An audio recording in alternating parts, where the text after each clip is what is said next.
Good morning, I'm Bea Rose Santiago, sitting in for Mike Ureta, and you're watching Business 360. We will break down the numbers, connect the dots, and give you the developments and insights you need to navigate, adopt, and lead.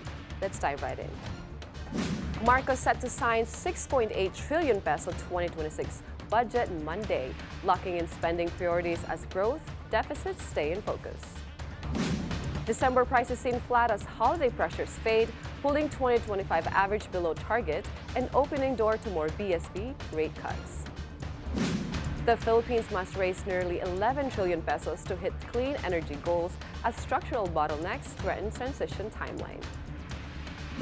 U.S. presses oil majors to re-enter Venezuela fast, urging heavy investments as price for compensation on seized assets. President Ferdinand Marcos Jr. is expected to sign the 2026 General Appropriations Act today, totaling 6.79 trillion pesos. House Committee on Appropriations Chairman Micaela Angela Swansing says the President is likely to approve the budget without vetoes. She confirms all figures and provisions are final and safe. Swansing's add that the law includes special provisions and define the limit how funds can be used, including unprogrammed appropriations amid public scrutiny. The national government overshoots its 2025 budget by 8.98 billion pesos due to additional unprogrammed appropriations. The Department of Budget and Management reports that by the end of November, support for foreign assisted projects reached 110.13 billion pesos. The Department of Public Works and Highways received 58.84 billion pesos, while the Department of Transportation got 30.7 billion pesos. Executive Secretary Ralph Recto says President Marcos is expected to sign the 2026 national budget into law this week. Inflation stays surprisingly tame in December, pulling the 2025 average to 1.6%, below the Bangko Sentral ng Pilipinas target range, despite late-season typhoons and infrastructure damage.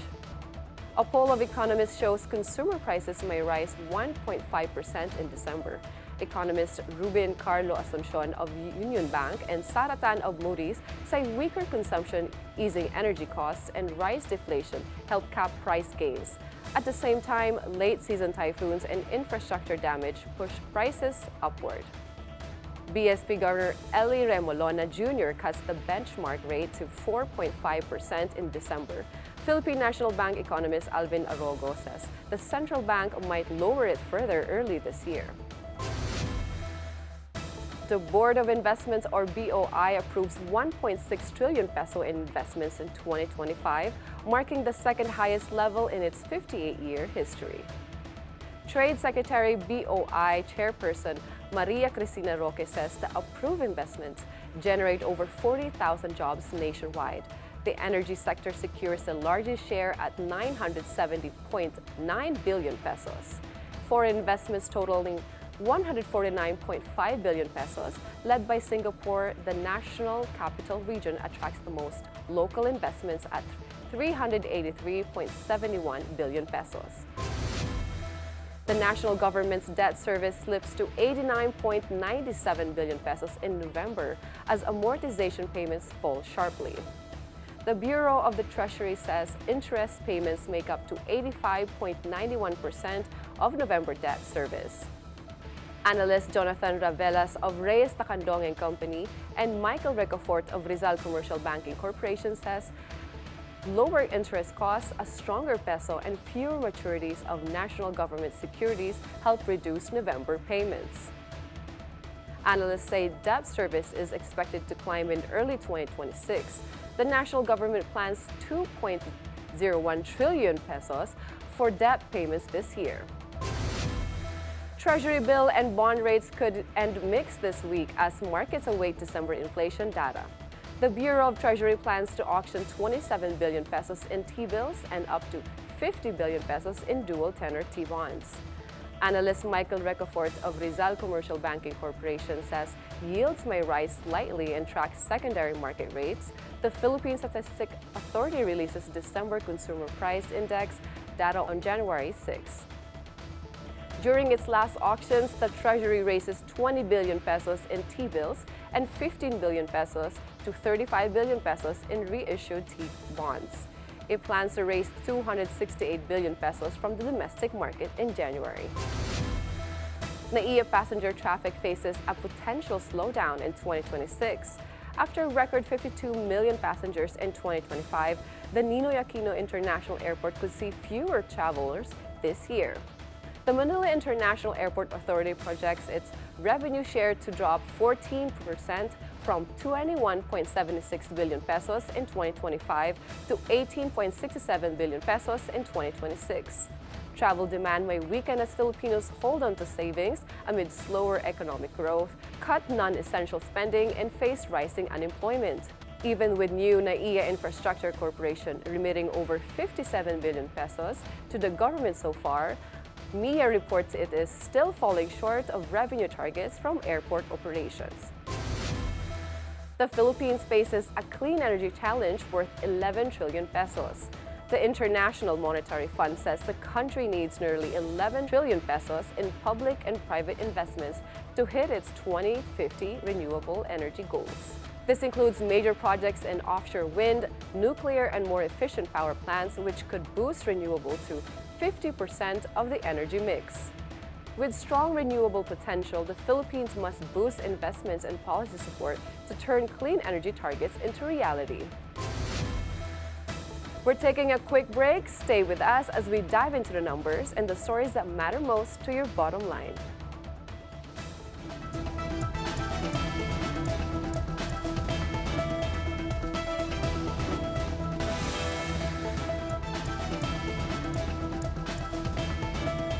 Let's take a look at how global markets are shaping up this Monday morning.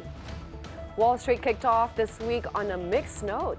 The Dow Jones moved higher, snapping a 4-day losing streak, while the S&P 500 posted modest gains. The Nasdaq Composite edged slightly lower, reflecting mixed sentiment across the market. Across the Atlantic, European stocks traded higher. Major indexes in the UK, Germany, and France all posted modest gains during the session. The markets are in positive territory in Europe, while U.S. equities show a mixed start to the week as investors weigh economic signals. Let's check on how Asian markets are doing this morning. So far, all the Asian markets are in the green. Here at home, trading has opened, so let's look at the initial figures.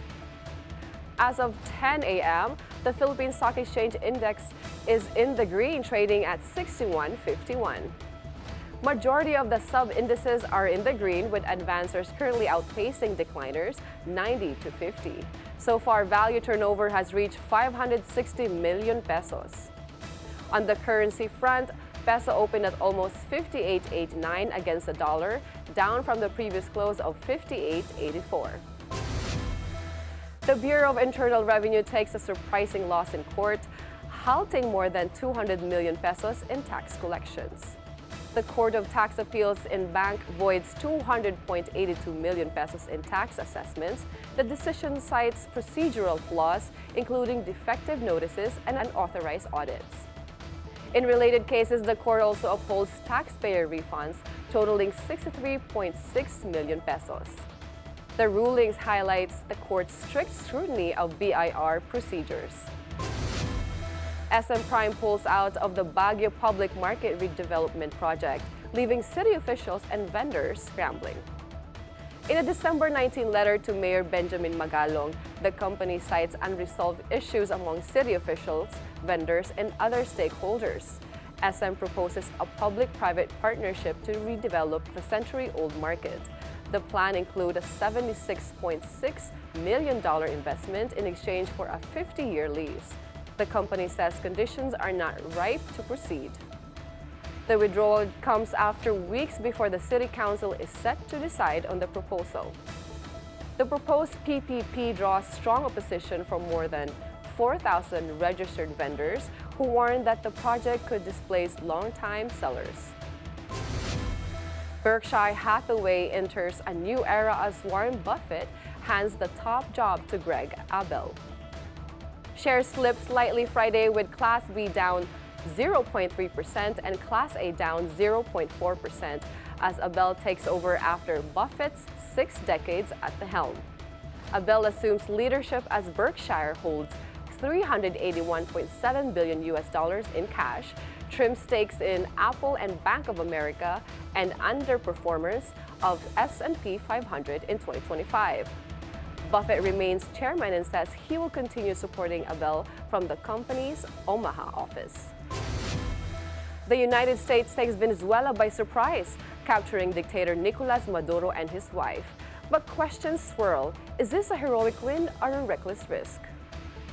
Uncertainty looms over the U.S. action. Concerns arise about international law, domestic legal authority, and Trump's leadership image.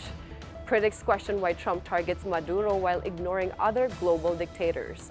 The move also raises concerns about distraction from major international challenges in Europe and in Asia.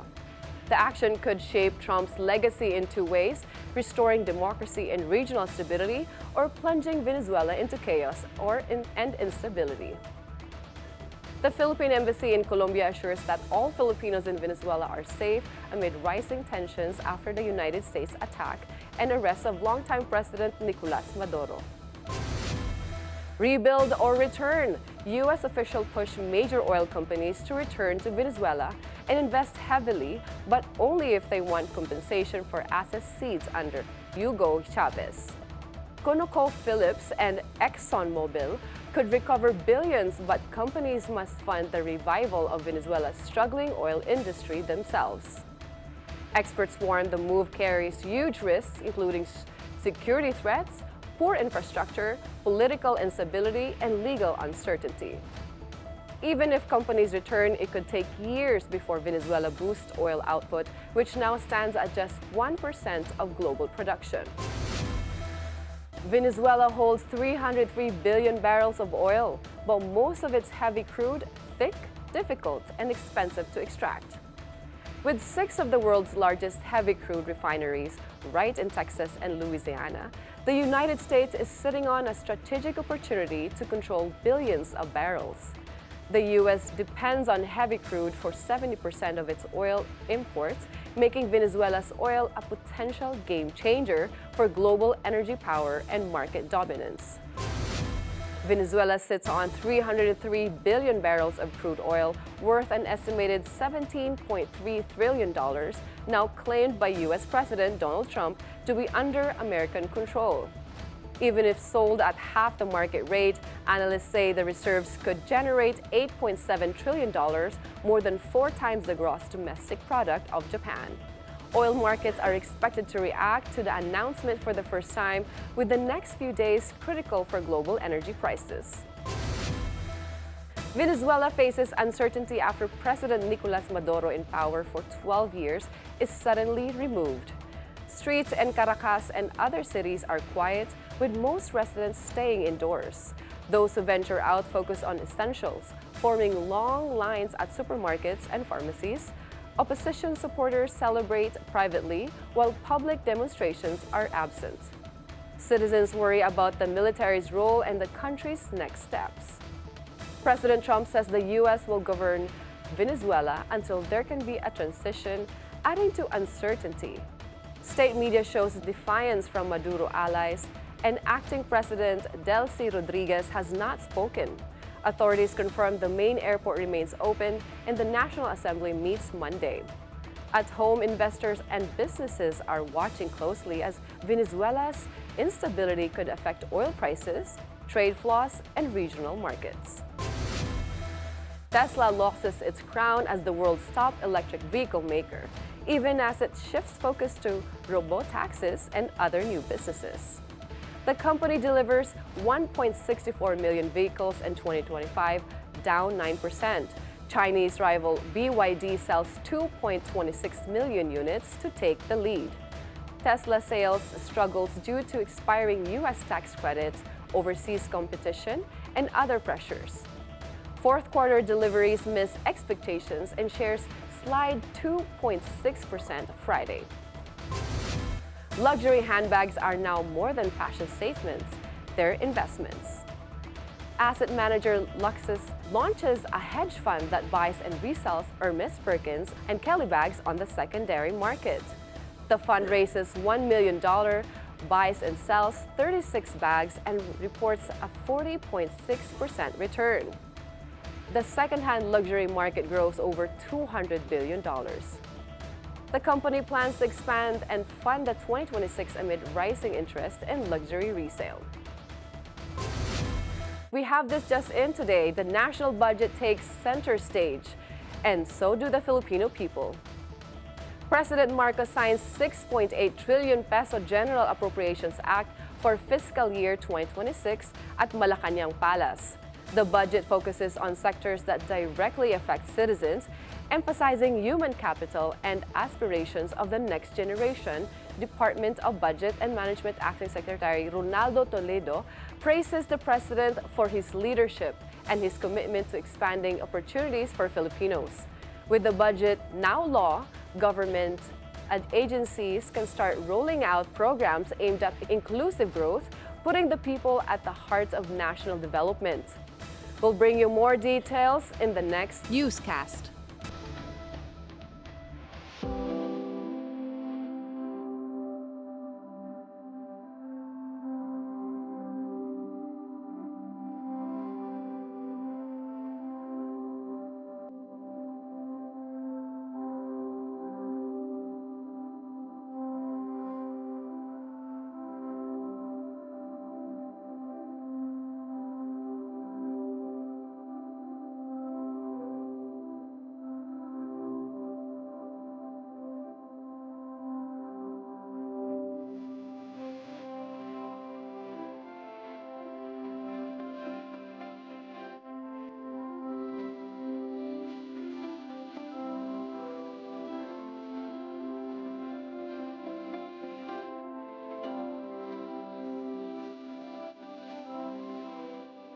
And that's it for Business 360 and Bea Rose Santiago. Thank you for joining us. Keep it here on BNC, the Bilyonaryo News Channel.